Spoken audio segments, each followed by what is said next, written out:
Hola a todos, ¿cómo están? Mi nombre es Nancy Palacios. Bienvenidos a su canal Radio TV Taína. Espero se encuentren muy bien. Yo, como siempre, muy contenta de poder estar un día más con todos ustedes. Muy agradecidos de que nos sigan viendo en donde quiera que se encuentren.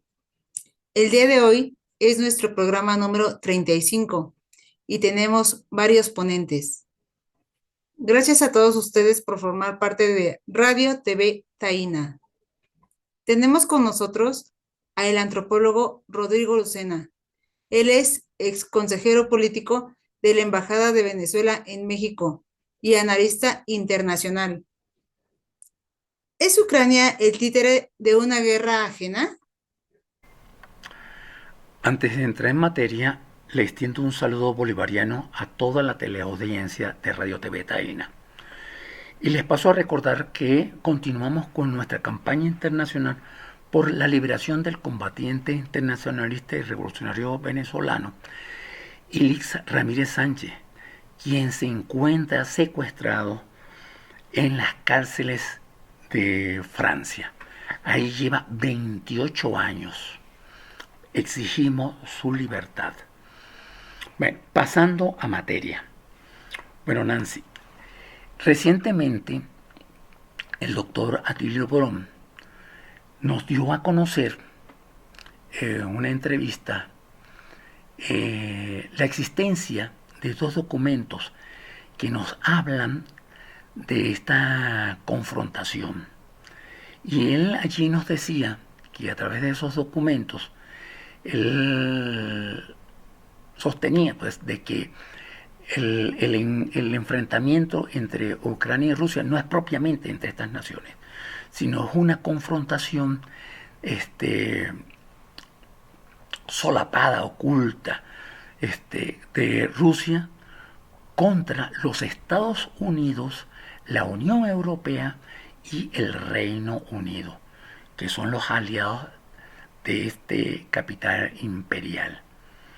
Bien, si mal no recuerdo, estos dos documentos fueron emitidos en 1992. ¿No? En, ellos, en ellos se trata de manera coincidente de que una de las tareas urgentes que tiene el capitalismo imperial es detener el desarrollo, ese desarrollo vigoroso que muestra Rusia. En este caso particular, sin hablar de China. En este caso particular, dice pues de que Rusia es una nación que cuenta con un extenso territorio, que en su seno se encuentran grandes riquezas. Entre ellas está el petróleo, está el gas, están otros minerales y piedras preciosas. Además de que cuenta con un desarrollo industrial y un arsenal nuclear, igual o más poderoso que el de ellos. Esta cuestión que no sabemos en sí, pues. Pero bien, incluso recordaba de que este tema de esa confrontación, la habíamos tocado nosotros someramente en un programa anterior, este, donde hacíamos referencia, pues, y fijamos una posición de que ese conflicto era la expresión de una crisis del capitalismo, una crisis interna de ese capitalismo, que ya develaba dos campos hacia su interior. Uno de estos sectores, el cual denominamos el capitalismo imperial, lo encabezan los Estados Unidos y sus aliados de la Unión Europea y el Reino Unido, entre otros, ¿no? Este, este capitalismo imperial se sostiene, se sostiene a través del carácter colonial y neocolonial bajo el cual se expresa su dominación económica, política y militar, lo cual ha llegado pues a un punto de decadencia por las luchas nacionales y las grandes derrotas en lo político militar que ha venido sufriendo en diferentes partes del mundo los Estados Unidos. Y por otro lado tenemos otro sector que viene despuntando, con China y Rusia a la cabeza, que es el que se sostiene a través de la tesis de la economía social de mercado, una, una manifestación capitalista que busca de conciliar al capital, el Estado y la sociedad en una condición horizontal que dé origen a una paz social sin enfrentamiento. Este capital, esta economía social de mercado busca de establecer relaciones, entre comillas, horizontal con otras naciones sobre la base de, de la capacidad económica, financiera y de recursos que tienen las naciones, ¿no? Que tienen las naciones para establecer una relación asociativa. Sobre esas condiciones que decíamos anteriormente, sobre conciliar la relación de capital, Estado y sociedad. Bien, esta condición que aparenta no tener, por lo menos al mediano plazo, no tener una contradicción en los senos nacionales, cuestión que podríamos tocarlo en otro programa. Es muy diferente a la actitud avasallante que asume los Estados Unidos de Norteamérica y sus aliados en contra del gentilicio de las naciones con su tesis colonial y neocolonial. Visto de esta perspectiva, se explica o se entiende de alguna manera cuál es la urgencia de los Estados Unidos de Norteamérica y sus aliados de la Unión Europea y el Reino Unido en detener a Rusia, en detener a Rusia para controlar y socavar el desarrollo y el expansionismo que tiene esta tesis de la economía social de mercado. ¿Cómo detenerla?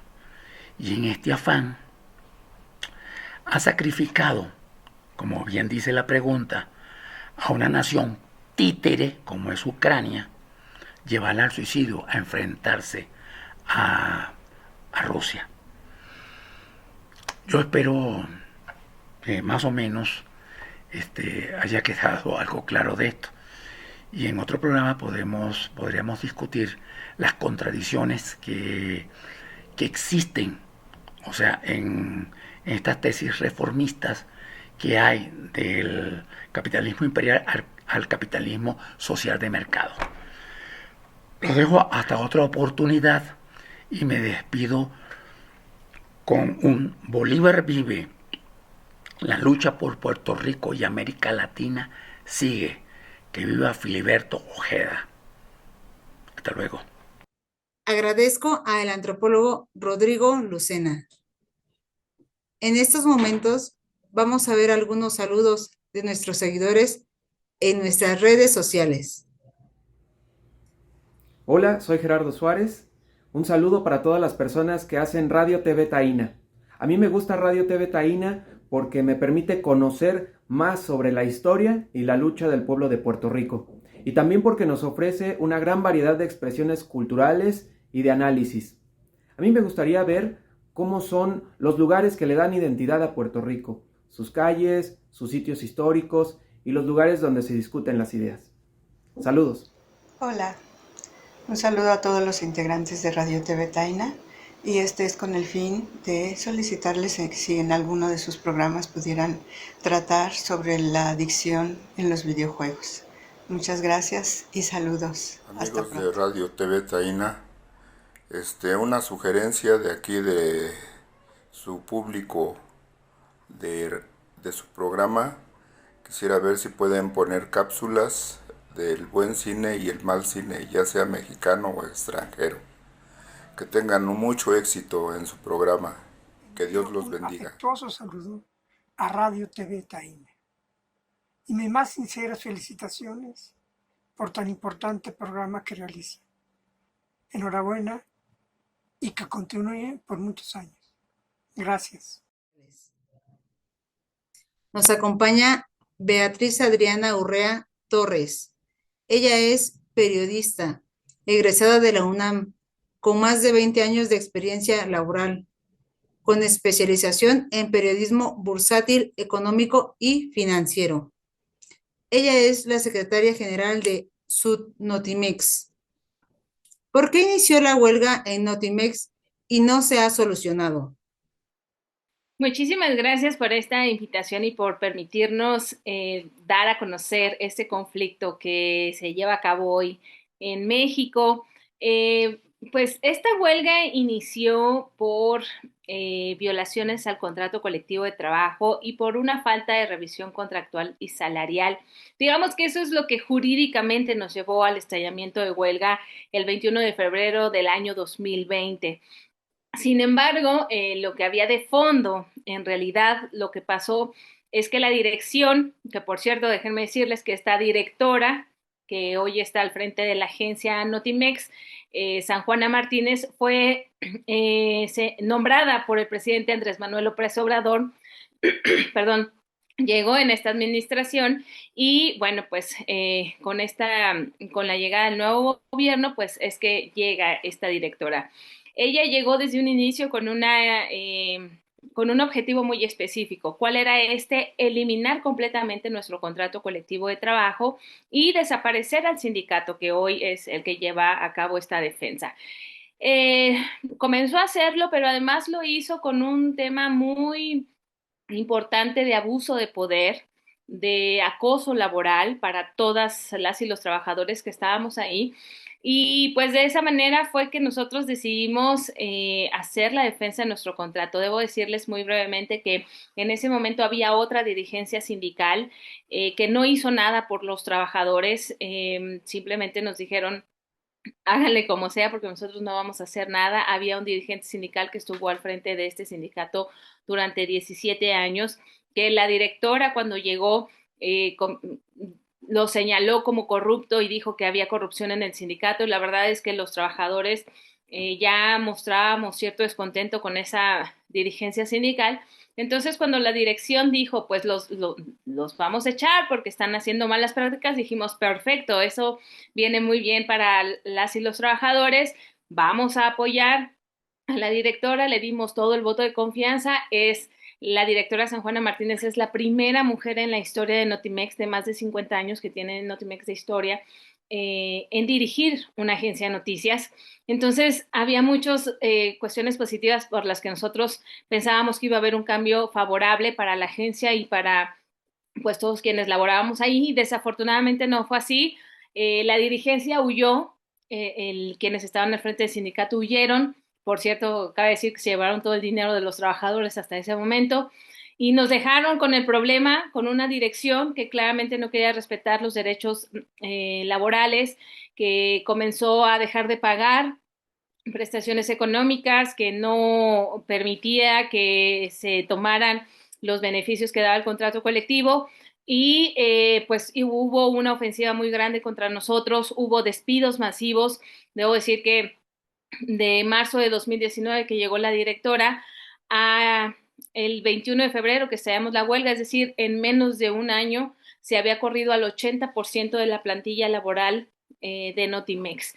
Notimex, muy breve para quienes nos escuchan, Notimex es la agencia de noticias del Estado mexicano. Somos un medio público, somos trabajadores al servicio del Estado, la gran mayoría periodistas o profesionales de la comunicación. Tenemos también, por supuesto, trabajadores administrativos. Somos mayoritariamente mujeres. Esta es una huelga, primero periodistas, comunicólogos, pero también mayoritariamente mujeres, 80% de quienes estamos en este movimiento, que además ha sido en una situación muy adversa. Estamos cerca de cumplir 32 meses de huelga vigente. Y de estos 32, 31 meses hemos estado en pandemia. Entonces, bueno, pues eso en general fue el motivo de por qué estallamos huelga, y el por qué se ha alargado hasta ahora simplemente obedece a una situación, la negativa de la dirección realmente por reconocer que hay un conflicto laboral y querer resolver el problema, y segundo, porque en todo este entorno, y pese a que hemos ganado jurídicamente todos los procedimientos y hemos acreditado esta situación ante autoridades, pues al final sigue habiendo un encubrimiento por parte de las propias autoridades federales aquí en México hacia la directora, que nos han impedido llegar a una solución. Licenciada Urrea, ¿qué afectaciones ha tenido la huelga en los trabajadores? Y bueno, pues esta pregunta se enlaza muy bien con lo que yo venía narrando previamente. Son casi 1000 días los que vamos a cumplir en huelga. El próximo 16 de noviembre cumplimos 1000 días en huelga. Esto implica 2 años, casi 9 meses, en los que hemos estado sin ingresos. Quienes al momento de estallar la huelga estaban activos, es el tiempo que llevan sin ingresos. Sin embargo, habemos algunos trabajadores y trabajadoras que fuimos despedidos antes de estallar la huelga por empezar esta defensa. Entonces, pues se amplía el tiempo en el que hemos estado sin ingresos, que además nosotros de nuevo estallamos la huelga el 21 de febrero, pero la pandemia se vino en marzo. Aquí en México se declaró oficialmente pandemia en marzo de COVID. Y bueno, pues la verdad es que esto ha tenido muchísimas implicaciones, no solo para quienes laborábamos en Notimex, sino para las familias completas, porque como yo decía, muchas son jefes de familia, sobre todo mujeres. Algunos hemos enfrentado la pérdida de familiares a partir de COVID, ¿no? Particularmente yo perdí a mi papá en la pandemia, en la primera parte de la pandemia, pero no he sido la única. Tenemos al menos entre 20 y 22 familiares directos fallecidos, los papás de otros compañeros, hermanos, en fin, no hemos sido ajenas de esta situación en un entorno de nuevo sin ingresos, que además, desde que empezamos esta defensa hubo una campaña muy fuerte de desprestigio y criminalización hacia nosotros. Se nos acusó de muchos delitos falsos, por supuesto. Se nos dijo que éramos corruptos, que éramos ladrones, que secuestramos gente, que nos hemos robado autos, que hemos hackeado la página de internet, en fin, y eso nos ha llevado a que nos hayan pues abierto incluso procesos. Nos mandaron un tema de acoso y de hostigamiento muy fuerte, al grado de enviarnos a la Guardia Nacional a campamentos, ¿no? Para tratar de amedrentarnos, de mandarnos a la Fiscalía General de la República. Nuestros campamentos están en la calle, literalmente en la calle. Tenemos 4 campamentos, y en algún momento incluso nos mandaron a la Compañía Federal de Electricidad a quitarnos la luz de los campamentos, porque según nos estábamos robando la luz, ¿no? En fin, hemos recibido incluso amenazas de muerte. Y pues es muy clara la estrategia de desgaste que ha establecido no solo la dirección, sino pues las autoridades en general. Sabemos que el desgaste pues es una estrategia muy común, ¿no? Entre los movimientos sociales y laborales, no solo en México, sino en muchas partes del mundo.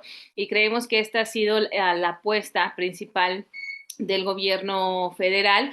El presidente López Obrador muchas veces se ha manifestado para resolver nuestro conflicto, pero al final siempre termina aturando algo la situación, y por supuesto que esto lo vemos reflejado en la salud incluso de los compañeros. En ese momento, lamentablemente, tenemos un caso de uno de nuestros compañeros integrantes del comité ejecutivo que tuvo que ser intervenido de urgencia Recordemos que no tenemos servicio médico, ¿no? Porque estamos en esta situación, pero aún así tuvo que ser intervenido de urgencia. Le retiraron un riñón porque los tiene saturados los dos, pero le tuvieron que retirar uno. Tiene que ser intervenido del otro. Tiene que tener tratamiento previo en el Inter, pero en el tratamiento no se lo pueden dar en el hospital en el que lo están atendiendo. Hemos buscado diferentes alternativas para hacerlo y pues así hemos enfrentado diferentes situaciones, ¿no? Pues todo esto se va reflejando obviamente en la salud de cada uno de los trabajadores. Tenemos una compañera con tratamiento de cáncer que ha tenido que posponerlo, compañeros que tienen problemas de asma, depresión, ¿no? No, de depresión sí, y también temas de presión arterial, tratamientos que se han dejado tomar, de llevar a cabo. Y pues bueno, esto sí ha sido una situación muy complicada, el llevar sobre todo un recurso a casa para quienes tienen esta gran responsabilidad, que son papás solteros, ¿no? Tenemos varios casos. Y bueno, pero a pesar de esto, tenemos muy claro que estamos peleando por una causa justa, que es difícil, pero que tenemos la razón y que, como siempre decimos, no vamos a dar ni un paso atrás porque estamos defendiendo derechos laborales, que también son derechos humanos, y que esto que estamos haciendo, esta lucha, no solo es por las y los trabajadores de Notimex, sino por todos los compañeros del gremio periodístico que hoy estamos enfrentando en México una situación delicada, adversa, y por toda la clase trabajadora del país. Así que, pues, vamos a seguir adelante. Agradezco a la periodista Beatriz Adriana Urrea Torres. En el segmento cultural, el compañero Enrique Caruqui estará entrevistando a la cantautora y productora Roxana Ríos.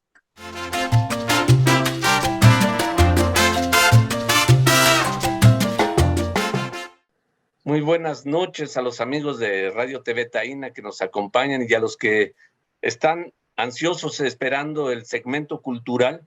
Bueno, pues les tenemos una gran sorpresa y que desde luego para todos los amigos que siguen la parte musical, no me dejarán mentir que en esta ocasión nos encontramos dicen de manteles largos aquí, nada más y nada menos con Roxana Ríos. Hola, ¿cómo estás, Caruqui? Muchas gracias a ti y a todos tus seguidores.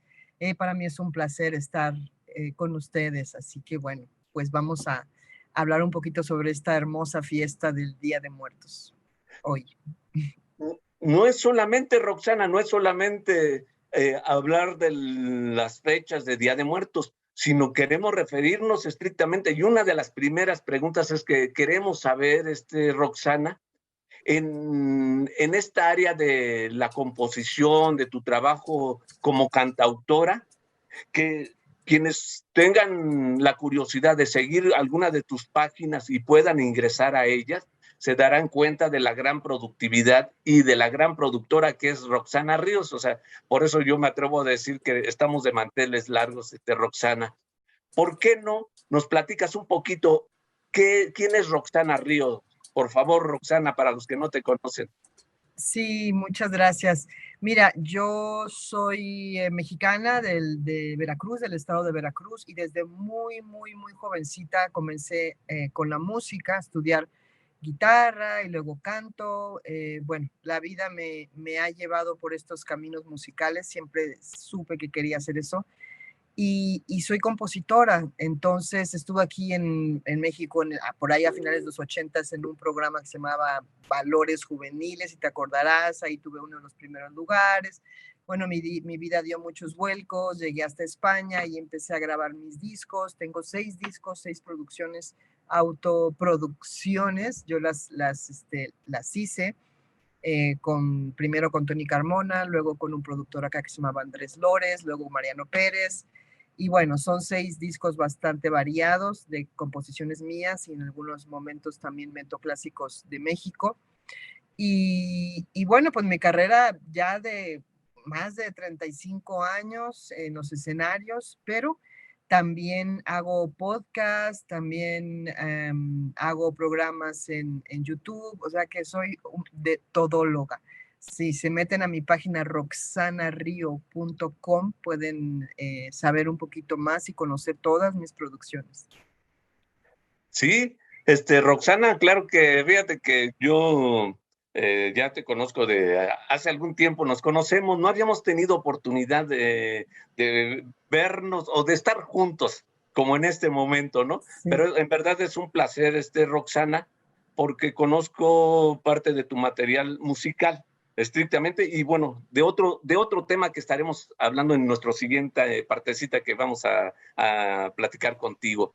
Hay un tema que para nosotros es emblemático, Roxana, y que es el tema que vamos a escuchar, que vamos a ponerles a nuestros televidentes que conozcan, que es La Guapachosa. ¿Es La Guapachosa, Roxana? Se llama La Guapachosa y es un tema que está escrito por la fiesta del Día de Muertos en México. Cuando yo vivía en España, ya hace unos 9 años por ahí, pero la canción la escribí en 2005, la habré escrito esa canción. Yo estaba viviendo ahí en España, en el corazón de Madrid, y la misma nostalgia de mi tierra me hacía escribir canciones pues muy tradicionales. Y era por ahí del mes de noviembre cuando yo escribo esta canción llamada La Guapachosa para que la gente allá entienda lo que es la fiesta de muertos en México. Entonces allá primero se escuchó esta canción, fue bastante bien recibida. Y cuando yo regreso a México después de 13 años de vivir allá, no, casi 15 años de vivir allá, me encuentro con que aquí esta canción la utilizan pues para las fiestas y que la conoce mucha gente y que la usan en las escuelas y que hay una cantante que se llama Rosy Arango que ya la grabó y bueno, pues me encuentro con que ya mi canción es pues del pueblo mexicano. Entonces estoy muy contenta por esa parte. Bueno, Roxana, ¿qué te parece si vamos a escuchar, vamos a ver este videoclip que presentas de La Guapachosa? ¿Te parece? Me parece perfecto.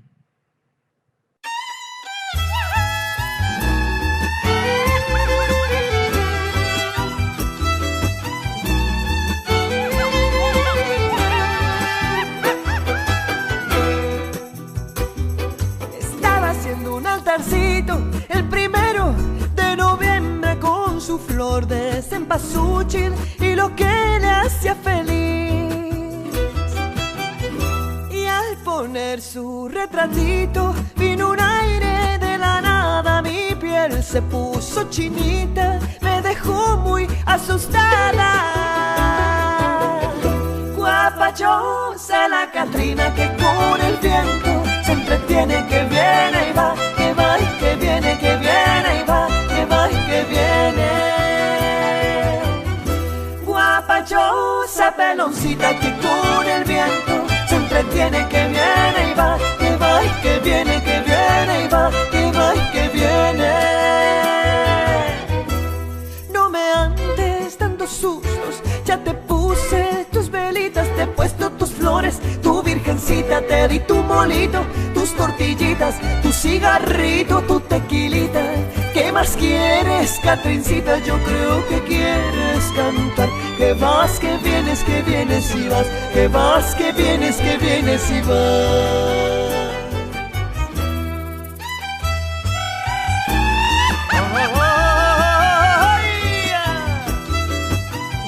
Ay, Catrincita, mejor quedar bien contigo.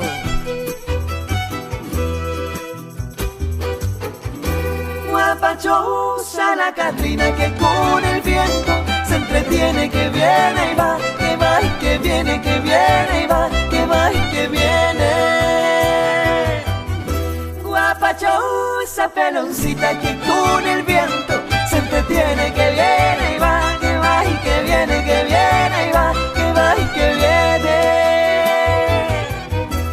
No me andes dando sustos, ya te puse tus velitas, te he puesto tus flores, tu virgencita, te di tu molito, tus tortillitas, tu cigarrito, tu tequilita. ¿Qué más quieres, Catricita? Yo creo que quieres cantar. Que vas, que vienes y vas. Que vas, que vienes y vas. Estaba haciendo un altarcito el 1 de noviembre.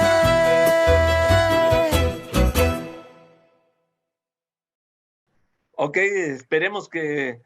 ¿Qué me dicen ustedes? A ver, el público, por favor. Sabemos que lo que les gusta es entrar en comunicación con nosotros. ¿Qué les pareció el tema de Roxana? Esperamos aquí en el chat sus comentarios. Sabemos que hay mucha gente que se dedica a la música, que escucha y que ve este programa. Entonces, por eso decimos, invitamos a los compañeros a que nos digan qué les pareció el tema de La Guapachosa, ¿no? Un trabajo de Roxana Río. Pero así como el trabajo de cantautora, bueno, pues tiene otros, ya lo mencionó ella, tiene otros programas, otros proyectos, como es el de México en pocas palabras. Sí.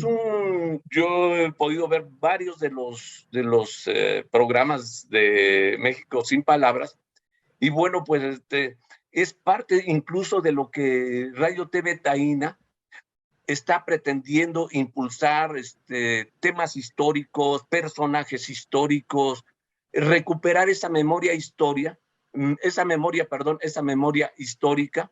que forma a un país, forma una cultura. Y bueno, pues en eso contribuye Roxana. O sea, evidentemente quien tenga la oportunidad de ingresar a sus redes y vea estos programas, se dará cuenta del el gran trabajo que ha desarrollado Roxana Ríos dentro de todo este amplio aspecto de la cultura, ¿no? Y bueno, Roxana, ¿por qué no nos dices este proyecto de México en pocas palabras? ¿Cómo es que nace? ¿Cómo es que se desarrolla? Bueno, México en pocas palabras nace en pleno confinamiento. Estando aquí encerrados, estábamos mi niña, mi esposo y yo, y no había actuaciones, no había conciertos, se canceló todo durante muchísimo tiempo. De hecho, hasta ahorita apenas está empezando otra vez. Pero entonces, con la necesidad de hacer algo, pues para la gente también, para nosotros y para la gente que estuviese ahí en su casa, se me ocurre hacer este programa que habla sobre los escritores, sobre todo, bueno, también algunos personajes como Frida Kahlo y bueno, Sabines también. Es que básicamente son escritores. Creo que la única que se me coló fue Frida Kahlo, pero me basé en su escrito del diario de Frida Kahlo. Por los escritos... ¿Perdón? Villa, ¿hiciste uno sobre Villa, Roxana? Zapata. Ah, Zapata, sí, perdón, sí. Es Zapata, así es. Sí, sobre un libro de él. Bueno, basado en estos escritos de estos libros, narro un poquito para que la gente se entere quiénes son los personajes, quiénes son los escritores, y a partir de sus textos también conocer un poco más al México que les tocó vivir. Entonces, eso es el México en pocas palabras. Es un trabajo casero, pero muy, muy, pues, muy meticuloso, hecho con mucho cuidado, porque son investigaciones de, si a lo mejor el escritor tiene 5 libros, igual yo me tenía que no leer los 5, pero por lo menos es hacer una selección importante de cada uno de ellos, agarraba las frases importantes, y me ayudan también algunos compañeros actores en algunos programas de estos. En otros nada más los narro yo. Mi hija es de los primeros podcasts, ella es la que hacía las narraciones. Después ya ella entró al colegio y seguí yo. Pero digo, es algo muy bonito porque es cultura en menos de 10 minutos. En menos de 10 minutos tú vas a conocer personajes de la cultura mexicana que quizás habías escuchado, pero no conocías a profundidad, y vas a tener la oportunidad en 10 minutos conocer. Y la idea es que si a la gente le llama el interés ese personaje, entonces ya pues investigue sobre el personaje o se lea sus libros. También sé que se está utilizando en las escuelas estos videopodcasts, o sea que me gusta que sirva para un bien cultural y un bien para que la gente conozca más y sepa más, ¿no? de lo que es nuestro querido México, no solamente en México, sino también en el mundo. Sí, así es, Roxana. Créeme que son muy interesantes estos programas de México en pocas palabras, y de ahí nosotros retomamos uno de tus programas que los vamos a presentar también aquí a nuestros televidentes, que es México en pocas palabras, de Guadalupe Posada. Exacto. Este programa tiene que ver, repito nuevamente, con las fechas, por eso lo quisimos engarzar, y bueno, en esta ocasión no se nos podría escapar Roxana Ríos del programa, ¿no? Y Roxana, queremos en verdad agradecerte que estés con nosotros en estas fechas pues muy entrañables para los mexicanos, como es estas fechas de Día de Muertos. ¿Por qué no nos presentas muy ligeramente, muy rápidamente, nos dices el proyecto de Guadalupe Posada, México en pocas palabras? ¿Qué es lo que vamos a ver en este programa, Roxana? Bueno, básicamente van a conocer la historia de las Catrinas. Todo el mundo conoce a las Catrinas, esa imagen de la famosa muerte con su sombrero muy elegante, muy linda. Pero aquí en este video van a saber exactamente de dónde viene, cómo surgió y bueno, así que yo espero que lo disfruten mucho y que se lo enseñen también a los pequeñitos porque creo que es algo muy interesante a conocer. Bueno, pues sin más, vamos a ver el pequeño programa de México en pocas palabras. Exacto.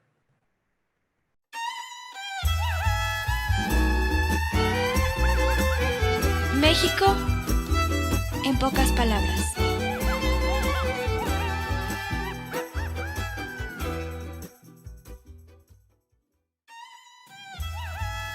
Hola, bienvenidas y bienvenidos a México en pocas palabras. Yo soy Roxana Río y hoy conoceremos a José Guadalupe Posada. José Guadalupe Posada Aguilar fue un grabador, ilustrador y caricaturista mexicano, célebre por sus dibujos de escenas costumbristas y por sus ilustraciones de calacas o calaveras, entre ellas la famosa Catrina.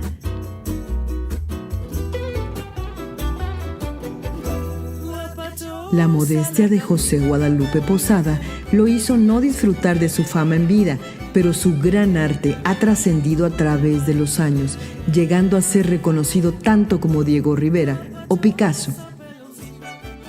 Posada nació en 1852 en Aguascalientes y fue pobre hasta su muerte en Ciudad de México en enero de 1913, donde se dice que sus restos, que nadie reclamó, fueron sepultados en una fosa común.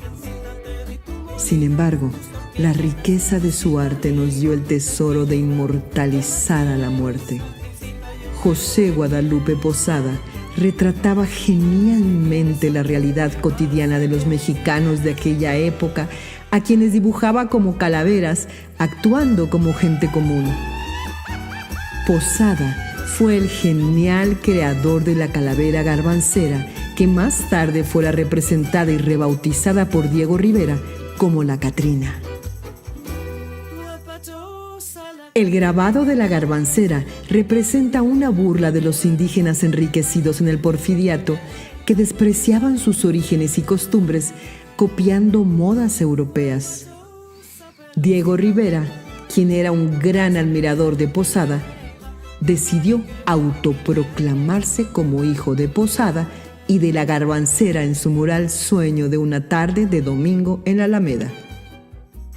Fue Rivera quien representó a la garbancera en este famoso mural y la renombró la Catrina. Gracias por seguir a México en pocas palabras. Si te gustó, comenta y comparte. Yo soy Roxana Río. Hasta pronto.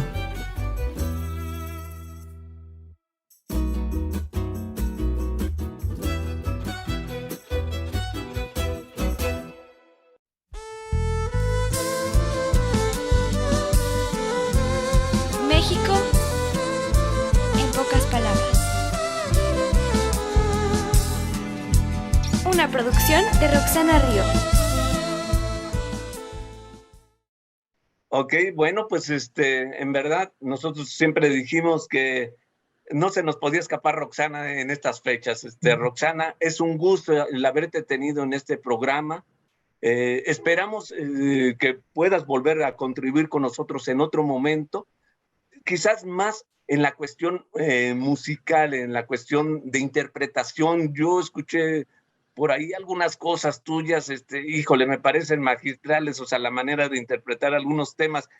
No quisimos arriesgarnos en esta ocasión por la cuestión de, un poquito de la cuestión de derechos de autor, todo eso. Vamos a tratar de checar, pero ya estaremos tocando algunos temas tuyos, por ejemplo, de José Alfredo Jiménez.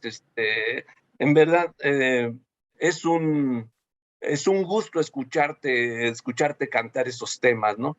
Y bueno, pues te agradecemos, Roxana, el que hayas estado con nosotros, Roxana, te lo agradece la producción de Radio TV Taína. Gracias, Karuki, gracias a Freddy, gracias a la producción de Radio TV Taína y gracias a todos los que nos están viendo por ahí. Y gracias, que tengan un hermoso día con esos seres que nos acompañan el día de hoy, que vienen desde el más allá para estar con nosotros. Agradezco a Enrique Karuki y a Roxana Ríos. Contamos con la presencia del licenciado Salvador Tió. Él es abogado, notario, analista político y miembro destacado del Partido Independentista Puertorriqueño. Y a don Heriberto Marín. Él es el último nacionalista sobreviviente participante en la insurrección armada nacionalista en Puerto Rico. Queremos excusar a don Heriberto Marín, quien por causas de salud no pudo estar presente. Salvador, ¿cuál es la principal figura promotora del independentismo para la década de los 30? En el siglo XX, la figura principal que labora y trabaja intensamente por la independencia de Puerto Rico fue don Pedro Albizu Campos. Llega a Puerto Rico de haber tenido una carrera como estudiante de Derecho en la Universidad de Harvard, habiéndose también casado con una dama peruana, también progresista, de haberse movido políticamente desde Estados Unidos, inclusive con la gente que estaba luchando por la independencia de Irlanda. Eamon de Valera se hace amigo de él. Y cuando es miembro deja de estudiar un tiempo y se va al ejército de los Estados Unidos y es oficial. Ahí ocurren cosas que no entro a contar ahora porque me salgo del tema. Pero ese don Pedro que llega a Puerto Rico para el 1927, llega ya comprometido con la lucha por la independencia de Puerto Rico, ingresa al Partido Nacionalista, comienza a hacer giras por todo el país, donde reunían miles de personas en las plazas que lo iban a escuchar, porque era un hombre que tenía verbo, que era orador y que tenía un profundo conocimiento de la historia de Puerto Rico y de las luchas. Y es en realidad la figura cimera de la lucha por el independentismo en el siglo XX. Hace una gira por América Latina, va a la República Dominicana, donde mejor lo reciben, aparte de Cuba, es en la República Dominicana, donde quiera que va, deja organizado un grupo de personas que están luchando, que van a estar apoyando la independencia de Puerto Rico.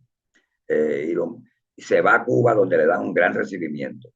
Va a México, en México no lo recibieron muy bien, allí no logró nada, pero llega a Puerto Rico cargado de toda él, había sido además designado por ese partido, y comienza a hacer su prédica por toda la isla, y se convierte en una figura de mucho atractivo, tan atractivo que de pronto surge algo que cambia, yo creo, bastante todas las reglas. Es que surge una huelga de la caña en Puerto Rico, donde los trabajadores ganaban 70 centavos de dólar diario por largas horas de trabajo bajo el sol cortando caña. Y entran en desafectos con los líderes sindicales que históricamente lo habían representado, que se habían hecho en contubernio, se habían acercado al gobierno y ya los trabajadores no confiaban en ellos.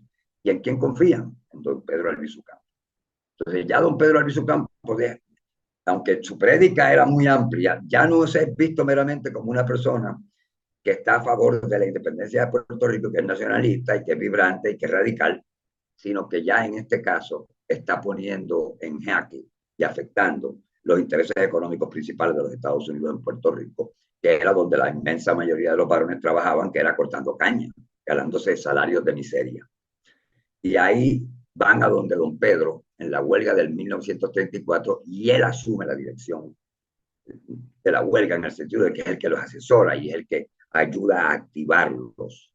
Y ya ahí entran otras consideraciones en juego y viene y mandan a Puerto Rico al coronel Riggs a ser jefe de la policía, mano derecha del gobernador, que después que está en Puerto Rico ya hace un mandado a Nicaragua y mata a Augusto César Sandino, que era quizás la otra gran figura de gran proyección por la libertad y el desarrollo de su patria, Nicaragua en este caso.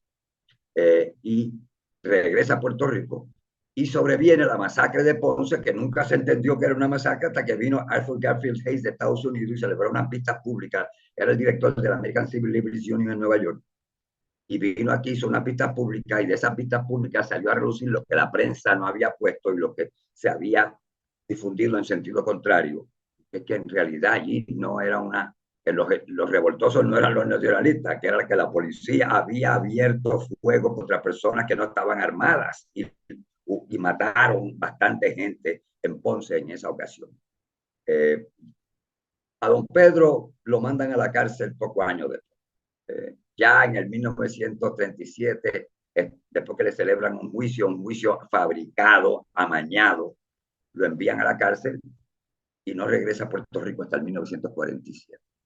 Entre tanto, pues claro, la figura cimera en ese momento de una visión radical de la lucha por la independencia, don Pedro está fuera de Puerto Rico y mientras tanto entonces viene el nuevo trato de Estados Unidos, viene el programa de Manos a la Obra, se establecen en Puerto Rico la PRA y la PRERA y cuando don Pedro llega a Puerto Rico en el 47 ya ha empezado un programa de fomento que está trayendo una fábrica por semana a Puerto Rico, del 47 al 53 vinieron 300 fábricas. Y además sale don Pedro muy afectado de salud, no es la misma persona, a don Pedro lo irradiaron. A don Pedro le hicieron lo posible porque llegó finalmente, al final de su vida ya hasta perdió el habla, no podía hablar.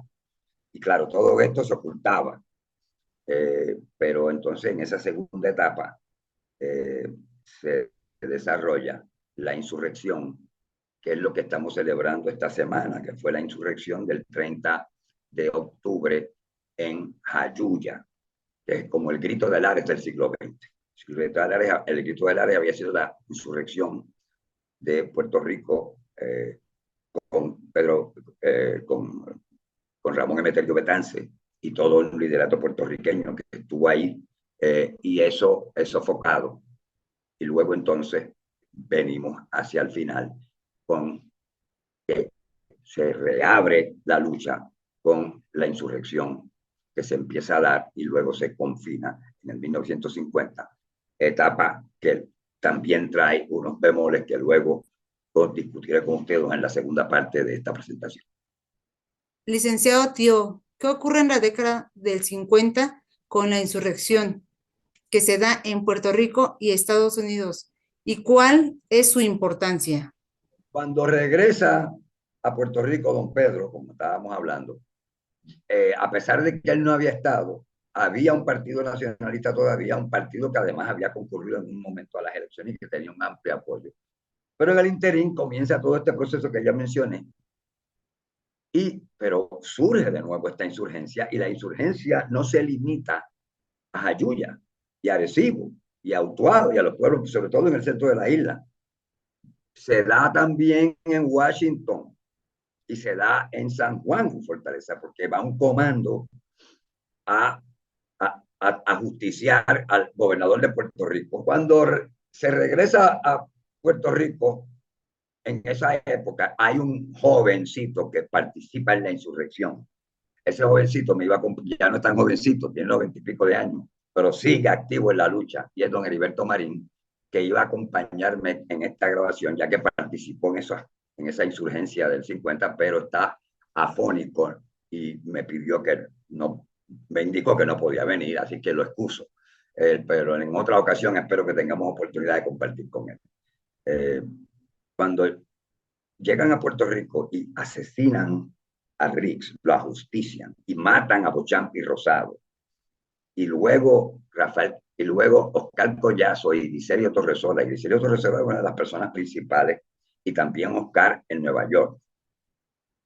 Y ellos van a Blair House con unas pistolas para ajusticiar al presidente Truman, que vive en Blair House, porque la Casa Blanca la están remodelando y él está viviendo en Blair House, que queda relativamente cerca. Ellos lo tenían completamente intervenido, sabían todos los pasos que estaban tomando y estuvieron preparados para recibirlos tanto en Fortaleza como allá. A Griselio Torresola lo matan y a Oscar Collazo lo hieren de muerte.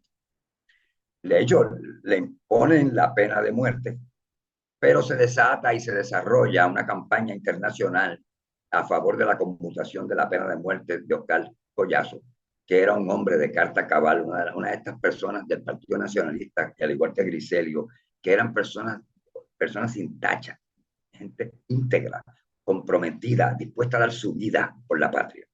Y esa lección que dan estos compañeros, la importancia que tiene no es el derrocamiento, porque no creo que nadie pensaba que iban a lograr derrocar al gobierno de los Estados Unidos y que salieran de Puerto Rico por eso, pero sí un paso determinante en que la patria es, como decía don Pedro, es valor y sacrificio, y ellos estaban dispuestos al supremo sacrificio por defender el derecho de los puertorriqueños a ser libres. Luego del 50 viene un segundo ataque del 54. A don Pedro lo encarcelan, como está muy enfermo, le dan un perdón para que salga, pero vuelve y se repite en el 54 con Rafael Cáncer Miranda, Lolita Lebrón, Andrés Figueroa Cordero, Irving Flores. Van al Congreso a tirotear en la Cámara de Representantes.